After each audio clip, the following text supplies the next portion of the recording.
একজন বিড়ি খাওয়া মানুষ সে কি দাঁড়িপাল্লার পক্ষে ভোট চাইতে পারবে না? একজন বিড়িওয়ালা মানুষ সে কি দোকানে গিয়ে দাঁড়িপাল্লার পক্ষে ভোট চাইবে না? সে কি আমার ভোটার না?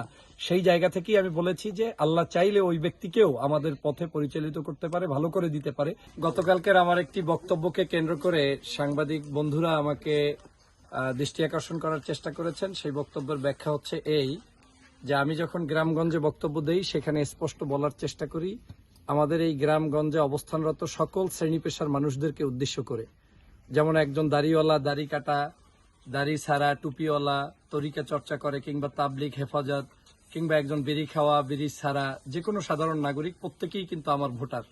আমার বক্তব্যের মূল উদ্দেশ্য ছিল যে বাংলাদেশের আপনারা যারা বিড়ি খান বা সিগারেট খান, আপনি যদি এই খাবার অভ্যস্ত অবস্থায়ও আপনার দোকানে গিয়ে বসেন, সেই দোকানে গিয়ে আপনি এই বিড়ি খাবেন, সেই খাওয়া অবস্থায়ও আপনি দাঁড়িপাল্লার পক্ষে বক্তব্য রাখবেন কিংবা দাঁড়িপাল্লার পক্ষে আপনি ভোট চাইতে পারবেন।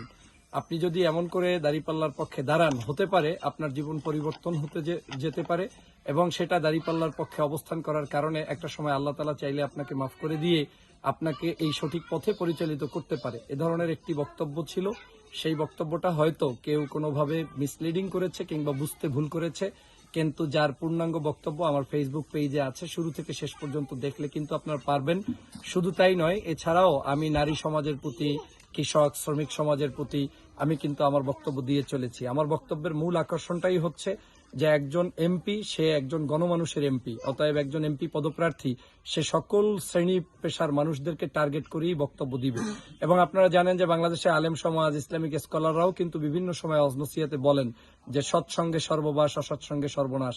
আজকে যারা সৎ পথে পরিচালিত করে, আল্লাহ তাআলা চাইলে একটা সময় তার জীবনকে পরিচালনা করতে পারে, নতুন করে তার জীবন ফিরিয়ে দিতে পারে, সৎ পথে চালাতে পারে। অতএব একজন বিড়ি খাওয়া মানুষ সে কি দাঁড়িপাল্লার পক্ষে ভোট চাইতে পারবে না? একজন বিড়িওয়ালা মানুষ সে কি দোকানে গিয়ে দাঁড়িপাল্লার পক্ষে ভোট চাইবে না? সে কি আমার ভোটার না? সেই জায়গা থেকেই আমি বলেছি যে আল্লাহ চাইলে ওই ব্যক্তিকেও আমাদের পথে পরিচালিত করতে পারে, ভালো করে দিতে পারে। অতএব এই বিড়ি খাওয়া, বিড়ি ছাড়া, কিংবা সাধারণ নাগরিক, কিংবা একজন ইসলামিক স্কলার, কিংবা যে কোনো ধর্ম পেশার মানুষই আমার ভোটার। অতএব তাদেরকে আকৃষ্ট করে আমার এ ধরনের বক্তব্য পূর্বেও ছিল, গতকালকেও ছিল, ভবিষ্যতেও থাকবে। হয়তো আপনাদের বোঝার ব্যাপারে আমি আজকের এই ভিডিওর মাধ্যমে ক্লিয়ার করে দিচ্ছি।